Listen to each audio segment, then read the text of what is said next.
रसिक श्रोते हो, स्त्री शिवाय माणूस अपूर्णच आहे बरं का. कसं ते बघा ना. शिक्षण घेत असताना विद्या, नोकरी उद्योग करताना लक्ष्मी, अंतसमयी शांती आणि सकाळ सुरू होते तेव्हा उषा.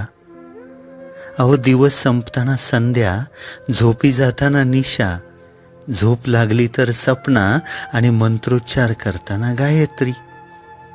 मित्र हो, ग्रंथ वाचन करताना गीता, आपुलकीच्या काळी नम्रता, उद्विग्नपणात शीतल, मंदिरामध्ये दर्शना, वंदना, पूजा, आरती, अर्चना, शिवाय श्रद्धा तर हवीच.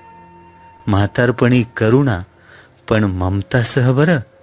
आणि राग आलाच तर क्षमा. जीवन उजळविण्यासाठी उज्ज्वला आणि आनंद मिळवण्यासाठी कविता. आणि मित्र हो, कविता करण्यासाठी प्रतिभा. आणि सर्वात महत्त्वाचं म्हणजे प्रश्न सोडवायचा असेल तर सुचली पाहिजे ती कल्पना.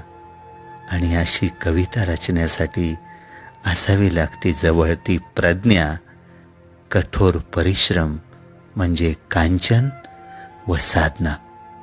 अभिवाचन उमेश शिंदे. धन्यवाद.